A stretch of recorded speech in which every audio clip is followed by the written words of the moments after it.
Good evening, everybody. Super glad to have everybody here. My name's Jonathan Wickham. I'm really honored to be the rector, which is an Episcopal church term or a church term for senior pastor here at All Saints. And it is my delight to welcome you to this forum this evening. And thank you so much for coming out. The forums like this, opportunities like this, really depend on people coming out and getting engaged. And I hope that this is one of a continuation, and that this is your first time in any of these conversations. I hope it's not the last time. So let's continue to talk and be mindful of how we live and love together. This is a church, and I don't know how you pray, but I'm not going to tell you how to pray. But I'm going to say a bit of a prayer in the tradition that is connected to the Episcopal Church by way of utilizing what we call the baptismal covenant, which kind of frames the ways in which we're supposed to live and conduct our life. Whenever we baptize a child or reaffirm our baptism, we make some promises about how we're going to live and love together. So I thought I would begin with those words and then tell you a little bit more about life here at All Saints, particularly where you need to go if you need a restroom. And then I'm going to introduce you to Donna. So we say together, the Lord be with you, and the response is, and also with you. So let's do that again. The Lord be with you. And also with you. Will you proclaim by word and example the good news of God in Christ? I will with God's help. Will you seek and serve Christ in all persons, loving your neighbor as yourself? Okay, I'm just going to say this for those of us who are Episcopalians. Let's do that again because we got to get the liturgy just right. Will you seek and serve Christ in all persons, loving your neighbor as yourself? And then this one right here. Wait to the very end. Will you strive for justice and peace among all people and respect the dignity of every human being? I will with God's help. And amen. That's why we're here tonight. If you're a member of the Board of Ministries team here at All Saints, I just want to say thank you, and could you please just raise your hand and let us know who you are. If you have more questions about this work that's here and how you might get connected, please talk to some of these folks that have their hands raised. If during this talk tonight you need to find your way to a restroom facility, you're going to go out that hallway. Gail's going to raise her hand right there. Go where Gail is. Go out that hallway, and you're going to take a right and then a left, and then you're going to find the bathrooms. What you're really going to do is talk to me because I'm going to be at that door if you need to go find the restrooms. Donna Melee is here as one of the leaders of this effort, and I'd like to introduce Donna so that she can introduce our speaker tonight. Thank you, Donna. Thank you for all of you being here tonight. It's fantastic to see each and every one of you, and thank you to everybody on the team who helped tonight with snacks and setting up and who will help with cleaning up. I wanted to point out that you do have a folder in front of you. We would like the folder back at the end of the evening, but inside of it, I will draw your attention to these things at the end, but also at the beginning. There's a questionnaire so that we can stay connected with opportunities. And there are pens available if you don't have a pen. And then we'll be talking about this call to action on the orange sheet at the end of the session. But that's why these are here, for you to have. And we would love to have the questionnaire signed and returned from you by the end of the session. So with that, I am so happy to introduce Claudia Rueda, who is a member of All Saints. I only met her a few months ago, and we were connected through Catherine Cox. Thank you for making that connection. Some of you may know Claudia as Diego's mom. That's the other way she's known around here. She's a professor of history at TAM-UCC, and we are thrilled to have her. So thank you, Claudia.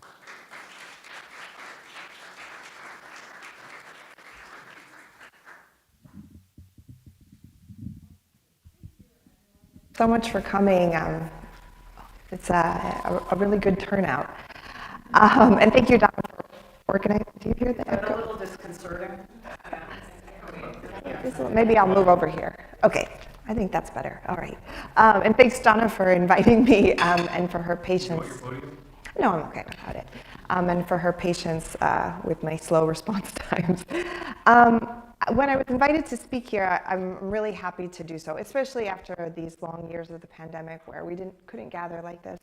but also because as a historian of Latin America, and in fact just as a resident of this country, as a citizen, I'm so grateful that there's interest in understanding what's happening today and what's happening at our borders, and understanding the role that the United States played in Latin America.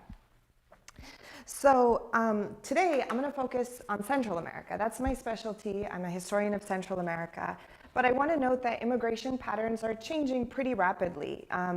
Now, today, we're seeing more and more people at the border coming from South America, from Venezuela and from Haiti and the Caribbean. Much of what I'll talk about today, though, I think it has resonances for those places. And if you have questions about those places, I can try to answer them or point you to places where you can find information about it. So the organizing framework of my talk that I want to use today is the term blowback. And so many of you probably are familiar with the term blowback from foreign policy circles, from more recently the Iraq War. It generally just means the unintended consequences of foreign policy, the unintended consequences of foreign policy, of US actions abroad.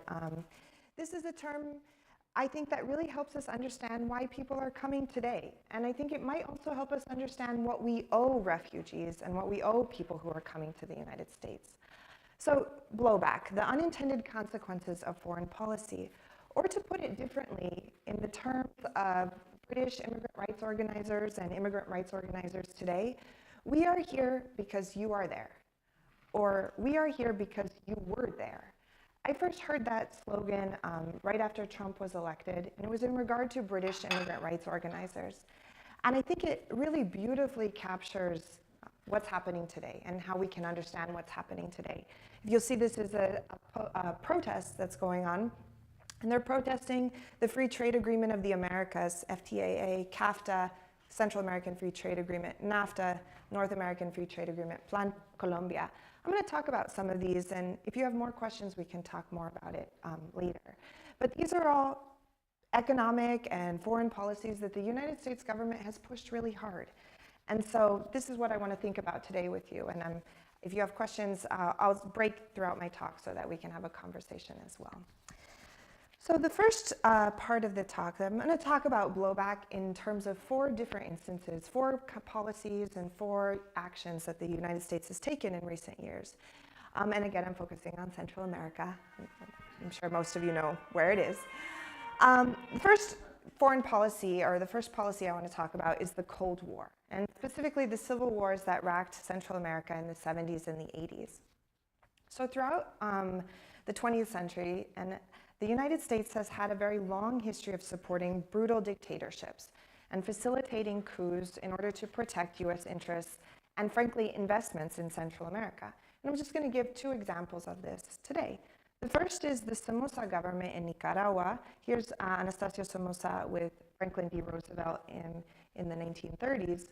So Anastasio Somoza Garcia, he was a dictator who emerged in Nicaragua in the 1930s. He was very friendly, quietly close allied with the United States. And in fact, for the duration of his regime, which lasted until 1956 when he was assassinated, and then his sons took power in the years after that, they were the ones who were overthrown in 1979 with the Sandinista Revolution. The US was a firm and staunch ally for this government that basically treated Nicaragua as its personal kingdom and fiefdom, and obtained enormous wealth, enormous resources from the country. And all that while they were very closely allied with the United States. In fact, Anastasio Somoza Garcia was so close with the US ambassador, Thomas Whalen, that when he was assassinated in 1956, not only did Whalen arrange for him to receive medical care at a US military hospital base, or US military hospital, he also advised his son in those frantic days after the assassination and encouraged him to take power. So that just illustrates, again, the close relationship of the US with these dictatorships. The second case I just want to talk about really briefly is what happens in Guatemala. So in the late 1940s, there was a revolution in Guatemala that brought to power the first democratically elected governments that country had really seen,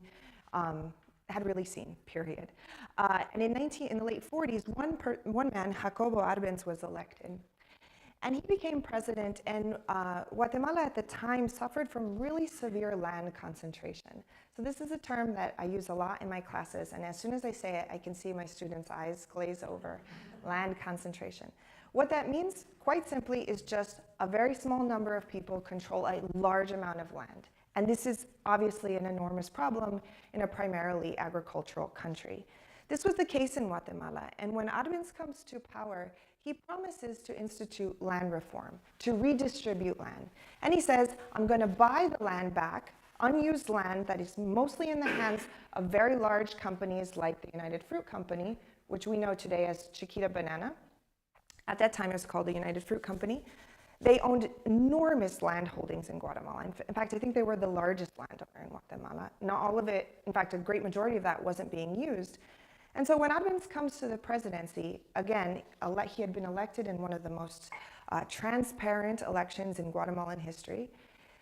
He passes, with the aid of Congress, he passes a reform bill, and he says, I'm going to buy land back from you that you're not using, and I'm going to buy it from you at what you valued that land on your taxes. It's very, very, very foresight, a lot of foresight. The United Fruit Company instantly up in arms about this because they had been undervaluing that land on their taxes for decades.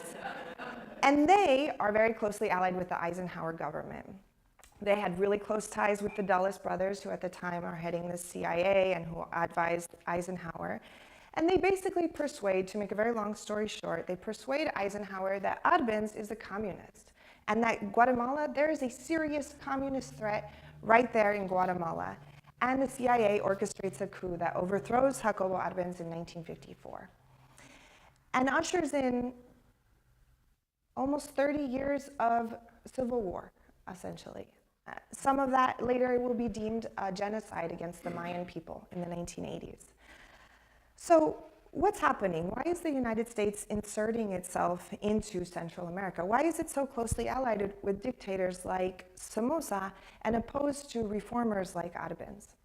Well, in Central America in the Cold War, there were conflicts between leftist insurgents who were fighting to create a more equal, a more just society. Historians have argued that leftist insurgents were fighting for democracy, actually, but just a very different understanding of democracy. The US in the Cold War context was emphasizing an understanding of democracy that was based on elections. If there were elections, then it was a democracy. This was why they were so closely allied with Somoza. There were always elections under Somoza. He just always won them by enormous margins. But there were elections, and the US could say, there are elections, this is a democracy. But some of the insurgents that are coming up in the wake of the coup and to protest governments like Somoza that were so entrenched, they're fighting for an understanding of democracy that was more expansive, that went beyond political rights, the right to vote, to include economic rights, to include the right to have land and access to land. They were fighting for economic security. They were fighting to redistribute land, which, as I said, in Guatemala, but also in El Salvador and Nicaragua, were in the hands of a small number of people. The US, however, saw those struggles through the lens of the Cold War and through the lens of communism. And hoping to preserve its dominance in the region, hoping to preserve Central America within its sphere of influence, the US government would pour billions of dollars into the treasuries of the Guatemalan, Salvadoran governments. And then these governments, in turn, massacred their own people. The US funded military regimes in the 70s and the 80s that were responsible for horrific violence. Ronald Reagan, this is him in 1986, holding a t-shirt that says, "Stop Communism in Central America." Ronald Reagan is the Cold Warrior par excellence. He came in, he was going to be basically win this Cold War. He did so by throwing lots of money at governments that were allied to him, allied with the US. At one point in the 80s, the US was sending $2 million a day to El Salvador. That money was used to pay for weapons and training for soldiers who moonlighted in death squads that murdered anyone suspected of subversion, even small children. So I know I'm talking in very broad strokes. So let me just give one example. There was one battalion in El Salvador, the Altacato battalion, that in just one massacre killed over 1,000 unarmed men, women, and children. This was in El Mozote. And its officers had been trained at Fort Bragg. So the links between the US government and the governments and the militaries that are executing horrific human rights abuses, they're quite clear, and they were clear to most people in Central America at the time. In the 1980s, as a result of these wars, violence became a part of everyday life as a whole generation grew up watching soldiers and paramilitary men gun down their neighbors and destroy their communities. So by the end of the 1980s, 500,000 Central Americans had lost their lives. In Guatemala, over 200,000 were dead. This was, like as I said earlier, deemed a genocide in the 80s against the Maya, who were predominantly targeted. Studies and scholars have since said that 90% of those were killed by the military and by groups aligned with the military. In El Salvador, there was a similar story. By 1992, there were 80,000 dead. So we're talking about large numbers of human rights abuses, right? Large numbers of people who were killed, and many more became refugees who sought asylum here in the United States. Officially, these armed conflicts, they ended in the 1990s through negotiated peace agreements in 92 and 96 and in other years. But the root causes, land redistribution, inequality, poverty, remain. And they remain to this day, and in fact, we are still seeing echoes of those conflicts today, and I'll talk more about that here in a minute. But I know that's a lot of information, so I want to pause and just see if there are any questions before I move on. Yeah, so what we'll do is, because Claudia has 3 segments that she wants to move through, I'd like to take 2 or 3 questions right now that people might have. And there's also a sticky note on the questionnaire. And if there's questions that we don't get to, I invite you to jot it down there, and Claudia has graciously agreed to, I'll look at the patterns of the questions, so we don't, not every question will get answered, but if there are patterns, she will respond with an email to the group if you've provided your email on the attendance sheet, so attendance sheet, that's a throwback to teaching high school. Yeah. So what are 2 or 3 questions people are holding at this point? You touched briefly on the U.S. interest with these dictators and terrible governments. Was it economically motivated? I mean, were there economic interests and that were motivating it? Can you talk a little bit to that, of like what the U.S. was gaining from these alliances? Yeah, thanks for asking that, because I didn't elaborate on it. So I think there are 2 factors. First, there are economic connections, right? Like Arbenz, United Fruit Company in Guatemala. United Fruit Company was they call it the octopus, el pulpo, in Central America, because it just has its tentacles and everywhere and in many different industries. So there are these economic interests, but there's also political interests. Somoza was a great friend to the United States government. I don't think I can go back. Anyway. Oh, yeah, okay. I can always go backwards. Somoza was such a great friend to the United States because he provided a space that was very friendly to U.S. military operations, in a sense, and he was an ally in the attack against Arbenz, for example, and an ally against other progressive forces. He allowed Nicaragua to be a base of operations for attacks in El Salvador, Honduras, and other places. So there's that political part of it, but then, like I said, there's the economic. United Fruit Company is the company that most comes to mind, but there are many different multinational companies that are doing business in Central America and that benefit from the stability that dictatorship provides. Stability in quotation marks, obviously. But, yeah. Stability for that. Yeah, exactly. Yeah. Yeah. Paula.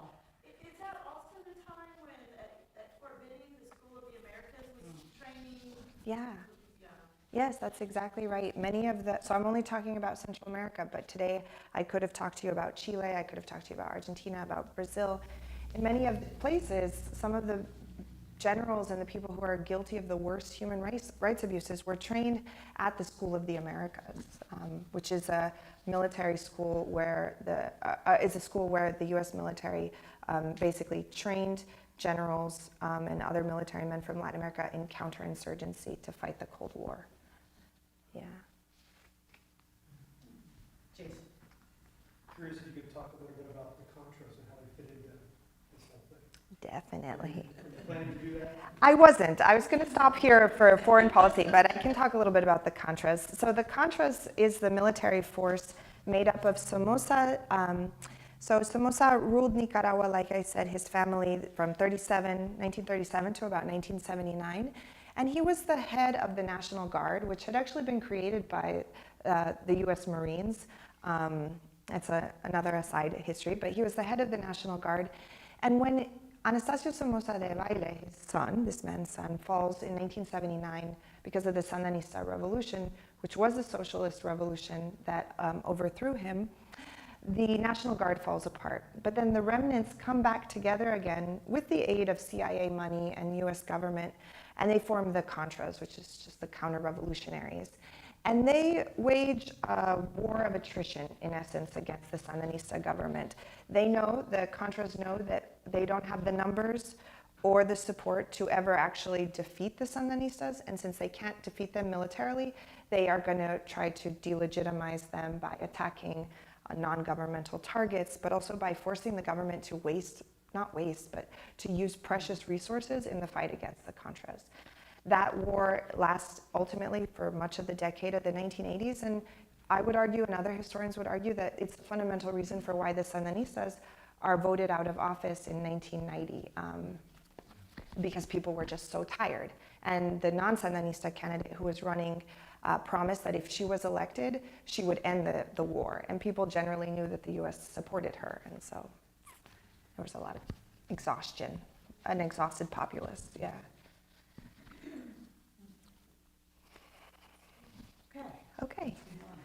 Okay, so that's the first blowback, this Cold War conflict, Cold War legacy. I mean, the first foreign policy I want to talk about. The second is immigration policy. So in the 1980s, and some of you might remember or have actually been involved in solidarity organizing in the 1980s, but in the 1980s, many Central Americans fleeing these conflicts come to the United States, where, no surprise, they are not given asylum because they are coming from countries that the US supports nominally, like Guatemala and El Salvador. If they were coming from Nicaragua, though, that's a different story because the US was opposed to the Sandinista government. So many refugees are coming from Central America to the United States. And they're coming from both sides of the conflict. So not just the insurgents and not just actually from the military or people allied with the state, but also people who are just not involved, period. And so today, if I were to ask you, can you name a gang that's operating in El Salvador or in Central America? The gang that most people know is the Maras Salvatruchas, right? Well, the Maras Salvatruchas, they actually began in the United States. They began in Los Angeles as a self-defense organization. So Salvadorans coming to California in the 1970s and the 1980s, they entered into a context in which there were gangs were proliferating for a variety of reasons. And so they formed their own gang to protect themselves. And they applied the knowledge gained from the Civil War in Central America.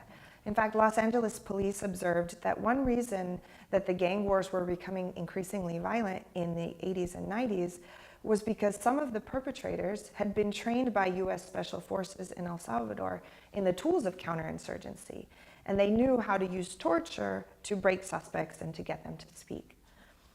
But that's not where the story ends, because then in the 1990s, the US starts to get tough on crime. And so, not starts, but really maybe escalates the tough on crime policies, and they deport thousands of immigrants for both minor offenses and felonies. And caught up in that dragnet were thousands of gang members who took the gang from LA back to El Salvador. And so Maras Salvatruchas then is an import, or rather it's an export. It's a US export to Central America. So we might think of the gang violence, it has its roots here, another form, an unintended consequence of a hardline immigration policy in the early 90s. The next, I'm going to talk about neoliberalism and then I'll pause for questions. The next policy I want to think about and talk about with you is neoliberalism. So this is a word that gets thrown around a lot, and many people understand it really well, and many other people don't understand it very well. In fact, I read an article in the newspaper last year that was like, neoliberalism has been bankrupt of meaning. It's just thrown around, and people, it means everything. But that's not true. Neoliberalism has a very definite meaning that we need to talk about. So in the wake of the wars in the 1980s, in the wake of the Cold War, the prescription that the US government and that European governments and global institutions prescribed was neoliberal policy. Neoliberal policy is an economic policy that I would sum up in 4 crucial elements. The first is cut government spending. Cut government spending. The second is sell nationalized industries. So sell all publicly owned companies. The ideology of neoliberalism is that there is nothing that the public sector does that the private sector couldn't do better.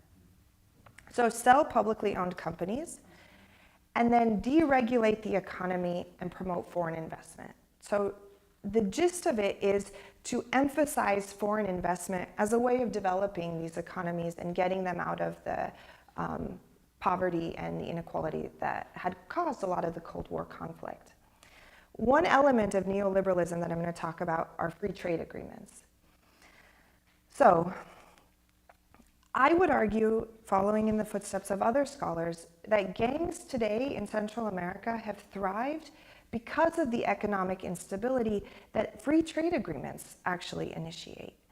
So when I think I cut the picture out. Yeah, I'm pretty sure I cut the picture out. Okay, so when this image here, what's going on here, this is the signing of NAFTA in 1992, the North American Free Trade Agreement. In the 1990s, if you look at charts of immigration, and specifically of undocumented immigration, you notice that they start to tick up really fast and really dramatically after 1992, after 1994. That's when NAFTA went into effect. NAFTA, I would argue, again, following in the footsteps of other scholars, caused a large uptick in Mexican migration to the US because it destroyed many small family farms. What NAFTA did was it flooded Mexico with subsidized US corn. And so Mexican farmers who grew corn couldn't compete with the corn coming from the United States markets. And this drove a lot of people out of business. It drove people to migrate to the cities and then to come to the United States. And we saw something very similar happen in Central America when the US signed CAFTA. Again, this is the Central American Free Trade Agreement and includes the Dominican Republic. The theory behind free trade is that it ostensibly promotes trade and economic growth by eliminating regulations, by making trade easier. And it does promote the growth of the gross domestic product. And it does promote job growth in some industries.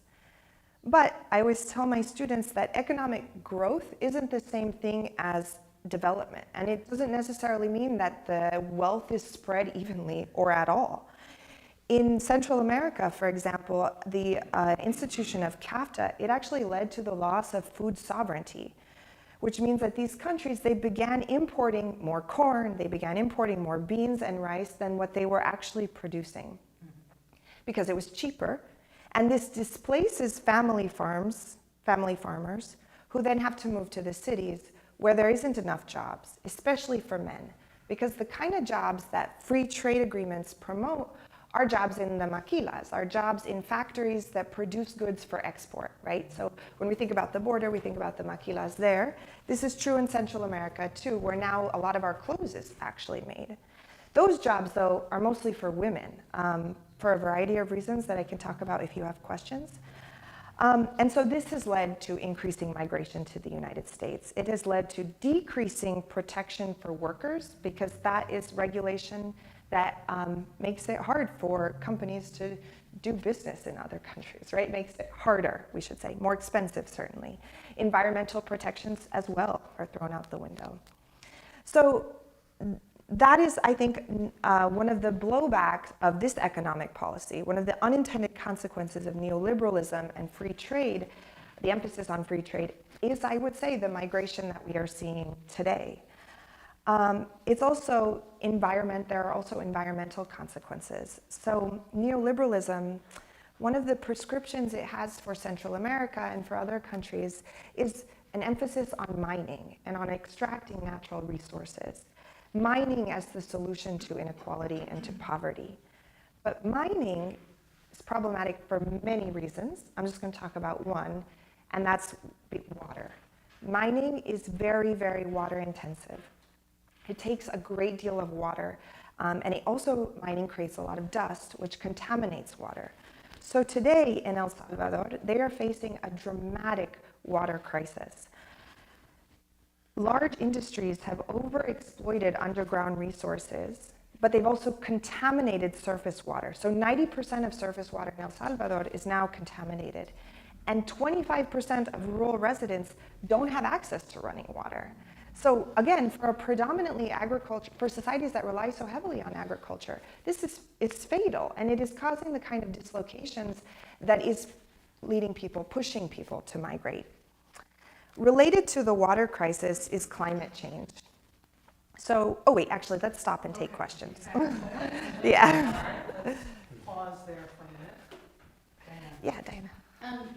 I know that somewhere around, or actually before and in the lead up and around this time, it's a lot of these countries, Mexico and Central America and into Latin America,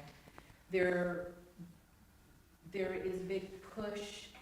I come from a public health background, so there's a big push to create a more centralized public health infrastructure, and within that infrastructure, they start to recognize certain professions and certain societies, and so certain systems are being put in place, which, from my understanding, eliminates or undermines a lot of the indigenous cultural public health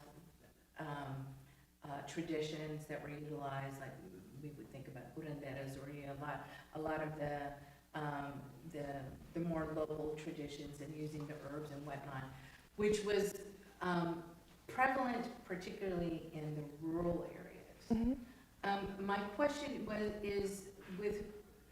does that also impact the economies and then the transition to the cities, which also feeds into some of maybe the health disparities that might feed into the migration patterns as well? So does the centralizing healthcare system? Yeah.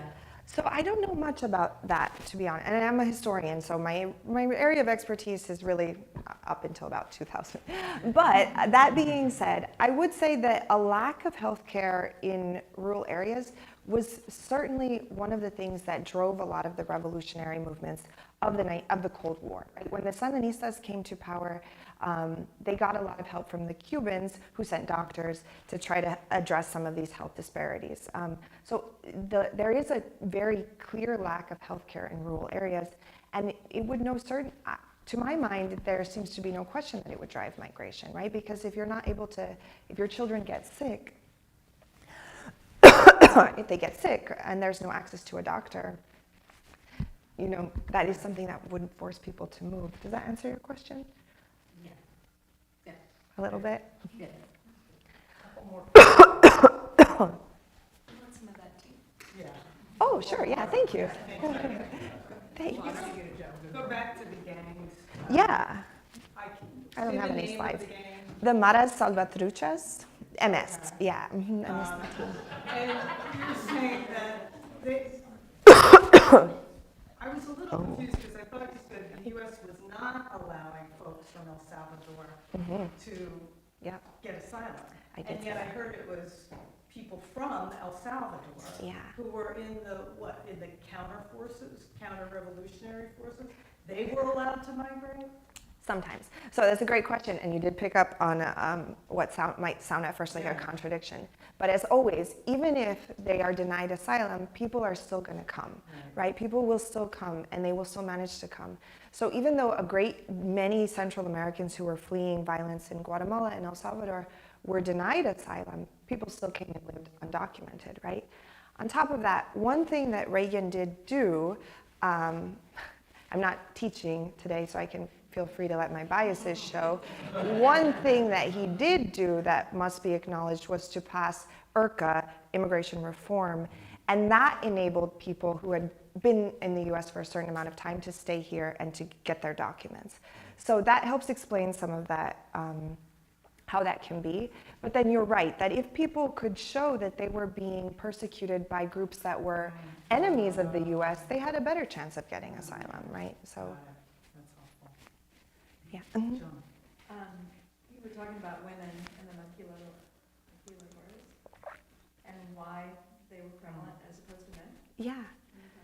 Sure. So in the maquilas, the kind of work that they're doing is like small work that requires sort of like nimble fingers.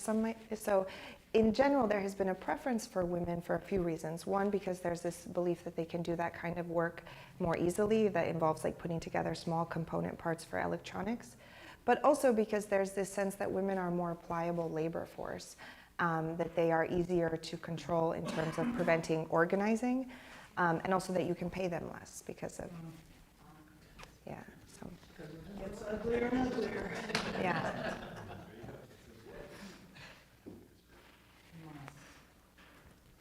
All right, looks like we're ready to move on, Claudia. Okay.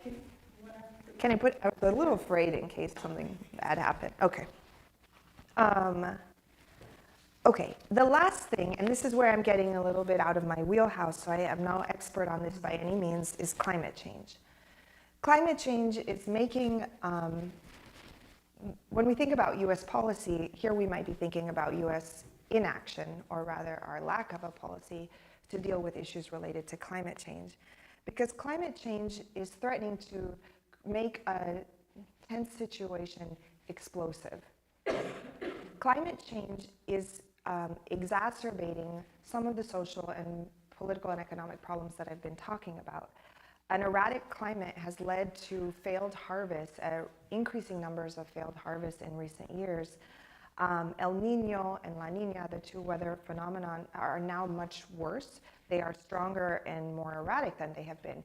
And of course, I'm no scholar of climate change, and scholars would say that you cannot make a direct link between human action and what's happening.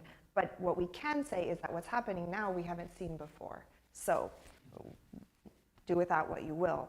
In 2014, El Nino caused a record drought in Central America that in El Salvador left 96,000 families without food.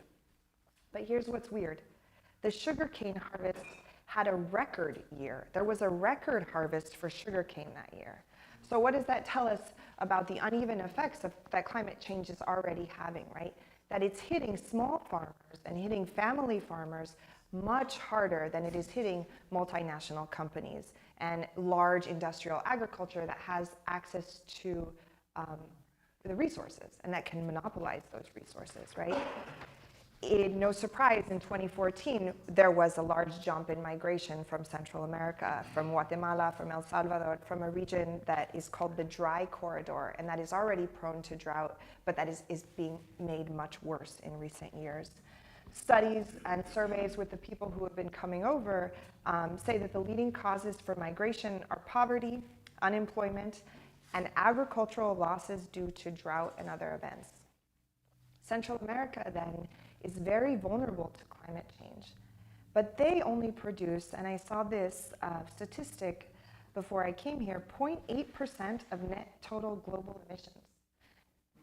0.8% of net, not even 1 full percent of global emissions, right? So when I think about climate change, here, again, the argument that I'm making is that our failure to address climate change or failure to address human exacerbated climate change is also going to only exacerbate the conditions in which that are pushing people to migrate. In this context, in which there is poverty and inequality, instability caused by climate change, we now enter drugs into the matrix. And drug trafficking, it promises quick and relatively easy money. Violence, poverty, drugs, climate change, this is a poisonous mix. So today, what's going on? today, poverty and inequality continue apace. Conflicts between poor rural communities and multinational companies, they're still happening, much like they were happening in the Cold War. And the state continues to be on the side of business and continues to be on the side of industrial, agricultural, and multinational companies. And meanwhile, malnutrition, poverty, and conflict are pushing young people to migrate. Guatemala today has the 4th highest level of chronic malnutrition in the world. 50% of children under 5 are considered malnourished. In some rural areas, it's 90%. So when we think about why people are leaving, we have to think about these figures. The rates of violence continue to be quite high. In 2016, so now that's almost 10 years ago, it's hard to believe, but in 2016, El Salvador was second only to Syria as one of the most dangerous places in the world. Honduras was more dangerous than Afghanistan. Today, they're still in the top 5. Guatemala is in the top 20. I said blowback. Remember, I was talking about the unintended consequences of U.S. foreign policy. In Guatemala, the generals and the intelligence officers who the U.S. had empowered in the Cold War, today, many of them work quite closely with narco traffickers. And these same groups who, again, they're using their specialized skill set, right? The specialized skill set that had been honed in the context of the Cold War. They are now applying it to the drug war. The last point I want to make is that in countries that are cracking down hard on gangs, so maybe some of you have read a little bit about what's happening in El Salvador today, they are the mano dura, the tough, like the hard fist, what do they say? Iron fist. The iron fist policies are leading to the indiscriminate arrest of thousands of people. In March 2022, the president of El Salvador declared a state of exception and arrested over 50,000 people. It's a massive abuse of human rights. So, where does that leave us? I want to just talk here about this man here. This is Avelino Chubcal. He is a Guatemalan land organizer, and I think his story ties this whole narrative together. A few years ago, Avelino Chubcal was accused of squatting on land owned by a large estate in northern Guatemala. This is a region that is racked by land conflict between indigenous communities that have been there since before the Spaniards arrived, certainly, and large landowners, large estates. So he was jailed for 2 years, but ultimately, in a rare instance of justice, the courts found that the land that he was accused of squatting on had actually illegally been given to local elites and politicians decades ago, in the middle of the Cold War, by a court system that had ignored the presence of indigenous people on that land. And he was absolved. And he today is an activist fighting for land for indigenous communities in this region. And today, he's under many of the same threats that land activists were fighting under the Cold War. They're being threatened with arrest, with murder. Here in this picture, he's speaking in front of a memorial for several land activists that were massacred in the late 2009, 2010. So he was interviewed by a scholar for NACLA, actually, which is a journal, or it's a magazine produced by scholars of Latin America. He was interviewed and he said this: the land recovery efforts that he's a part of, and all this migration won't stop until people can live with dignity. So I think when we think about the causes of migration today, and when we want to understand what's happening at the border, we have to think about this long history that I've told you and that I've really only provided, right, a bird's eye view of. But we have to think about it, and we have to think about it in terms of denying people dignity and how the policies of the United States government in Central America in the 20th century denied people dignity. And so I would argue in my capacity as a private citizen that admitting refugees, letting refugees into this country is reparations. It is what we owe people. So when people say, we are here because you were there, we need to acknowledge it, and we need to acknowledge this very long history. But my question for you is, how do we make that happen? How do we get a population that right now is so not here in this room apparently, but in this country that is so hostile to immigrants. How do we get them to recognize this history and to realize that actually we owe people from Central America, South America, Haiti, we owe them at the very minimum admittance into this country, right? I don't know what the answer is, and I'd love for you to think about it, talk to me about it. So with that, I'm going to end.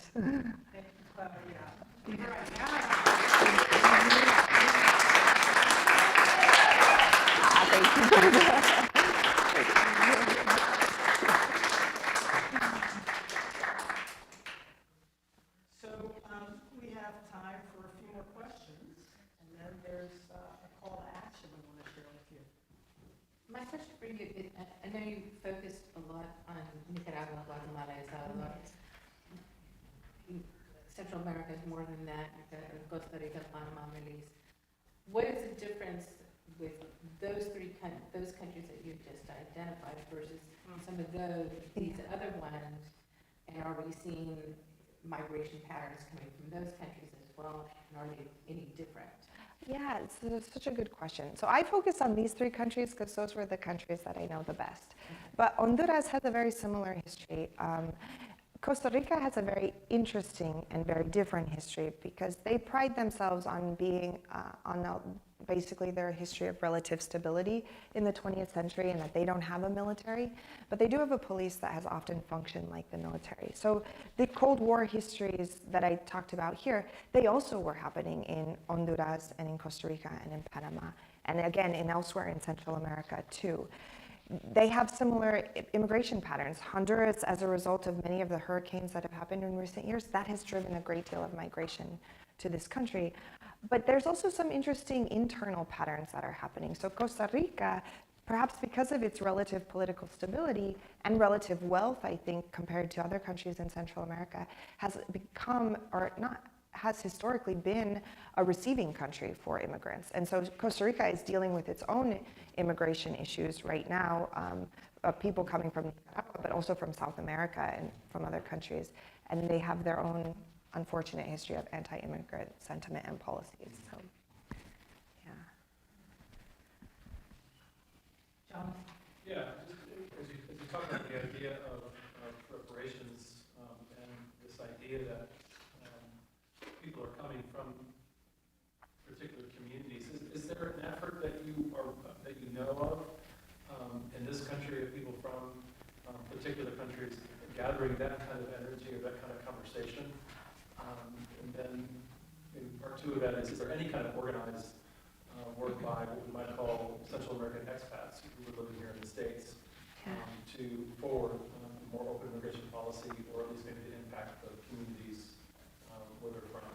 That's such a good question. So I don't know any off of the top of my head, but that doesn't mean that they don't exist. It just means I live in a really narrow bubble.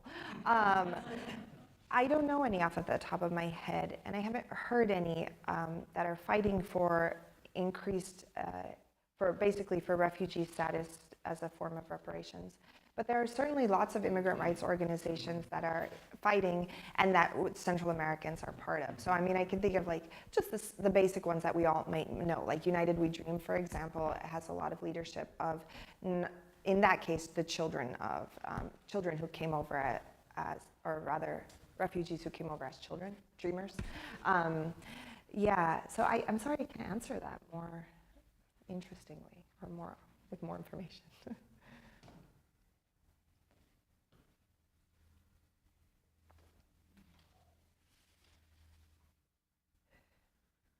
From your perspective, what's the biggest obstacle to immigration reform in this country? I think right now the focus is so heavily on deterrence, right? Kamala Harris went to Central America and is like, don't come here, don't come here. The Biden administration, from the little that I know, again, because I'm a historian, but I'm very interested in this, is interested or has said that they are interested in root causes, the root causes of migration. But the fact is that it's going to take a long time to address those root causes, and meanwhile people are dying, and they are killing themselves, not killing themselves, but dying to get here, right? And then we are sending them immediately back to the border where it is a very violent and they're very vulnerable. So I think the biggest deterrent is that we're not, this isn't an answer, but the biggest issue I see is we're not even talking about how to make the immigration system more humane or manageable, right? There's no conversation about immigration reform to say. The conversation is, what do? We got to get all these people out of here or stop people from coming. And that's the wrong conversation to have because people are going to keep coming.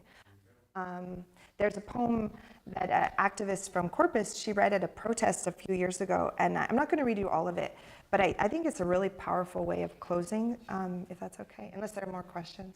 I'm just going to read you a passage of it. So this poem is by Warsan Shir, and maybe some of you have heard it. It's called Home, and this is how it starts. It says, "No one leaves home unless home is the mouth of a shark. You only run for the border when you see the whole city running as well. Your neighbors running faster than you. Breath bloody in their throats. The boy you went to school with, who kissed you dizzy behind the old tin factory, is holding a gun bigger than his body. You only leave home when home won't let you stay. You have to understand that no one puts their children in a boat unless the water is safer than the land." Yeah, so I'll leave you with that to think about. And yeah.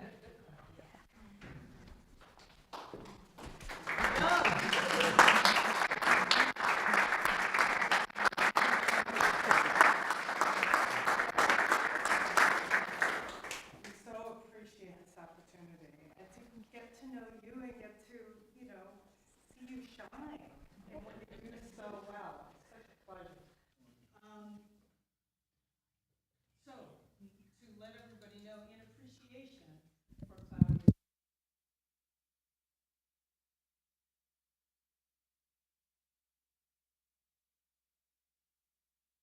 and others, we've made a donation to Houston's Catholic worker group, the Casa Juan Diego. This is a group that Claudia suggested. You want to talk briefly about why you recommended them? Definitely. I just was there last week, 2 weeks ago. I went to do some research there, and it's a really fascinating organization that emerged and was born out of this moment in the 1980s. In fact, it was formed by a former priest and his wife who were living in Central America, and then as the violence escalated, they had to come back to the United States. And then they created a Catholic worker house in Houston. And then today, it's lasted all of this time, and they're doing some amazing work, and they are providing a real service to immigrants and refugees in the Houston area, helping them get further north if that's where they want to go. But they also have a really important ministry in which they give food to families so that way they can save their money to send it back to their families in Central, or wherever their home countries are. So I'm really grateful to you for doing that. Thank you, Claudia. Okay, so what can we do? Because if you, like me, hear that information, it can feel really overwhelming. There's a lot of weight to that history. There's a very concrete action you are invited to take. There is an orange sheet in your little folder. Again, we're asking that the folders ultimately stay here, but that the orange sheet goes with you. This is an asylum advocacy alert. And so who's putting this out, first of all? It's the Episcopal Church's Office of Government Relations and the Episcopal Public Policy Network. They are inviting us to take some action in response to the Biden administration's what's called the Circumvention of Legal Pathways rule. So why are they inviting us to take this action? The church holds that this, what's being called in layperson's term an asylum rule, that it severely limits those who can now apply for asylum at the southwest border only. Doesn't apply to the Canadian border. It flies in the face of U.S. law that says anybody who's on U.S. ground can apply for asylum. This flies in the face of that, as well as international treaties. And it really puts vulnerable migrants' protection in further danger. So how can you take some action? The first thing is to learn more about this, okay? I mean, and not take the church's word for it or what I've just said. So there's a number of rich resources provided at this QR code. If you hold your phone over that, you'll find, and there's also the address there. There's a webinar that I listened to that was wonderful, put out by the church. It's tight, well done. There's a one-pager on the Episcopal Church's stance on immigration, all the different policies that they hold. There's suggested talking points. So I really invite you, if you're fired up from tonight to do something, and if you're fired up to tell one other person to take some action and learn about this, and the action needs to be taken by March 27th. The government is asking for public comment. The Department of Justice and one other organization is compelled to read every comment that's submitted. Okay? So your comment counts. Please take some action if you are moved to do so. And we would like you to stay connected, okay? So there's a couple ways. First of all, there is the sign-in sheet. If you did not have an opportunity to sign this, please sign it. The invitation is to put your email. Yep, there's ones there. There's another one here. Cloudy, if you can just pass that around to anybody who hasn't had a chance. This yellow form we would like back from you tonight. It's a way for us to find out what you're interested in. If you're here tonight, giving up an hour on a Monday evening, you're interested enough to maybe want to get involved a little bit more, even if it's just receiving emails, okay? It can be as little as that. So there's a menu of ways to stay connected to what we're doing here. We really invite you to take 2 minutes right now and fill this out. There's a basket next to Jonathan, and to drop this in on your way out. There are pens. If you don't have a pen, Sue, is there a basket of pens over there? I invite you to take a pen, fill that out. And Paula? Yeah, go for it. On Saturday, there's going to be the Cesar Chavez March and Festival, and Sister Norma Pimentel from Brownsville, who is very much an activist for immigrants and asylum seekers. She's going to be the Grand Marshal of the parade. There's a group of us from All Saints that are going and meeting at Fort and Agnes at 11 o'clock. And we're going on March. And Sister Norma will be there. And then that morning at 9 o'clock, she's going to be speaking at a breakfast. And it's all around the Antonio Garcia Center. If you have any questions, you can ask me. And also on Friday, it's the feast of St. Oscar Romero, who was Right. bishop from El Salvador, from San Salvador, who was assassinated. And a lot of the belief is that by people trained by the U.S. government. Right. And so he's recognized on Friday, which he has, I have an affinity for him, but he's a good person to remember in this cause. Thank you so much, Paula. Diana? You had mentioned earlier about organizations in the United States.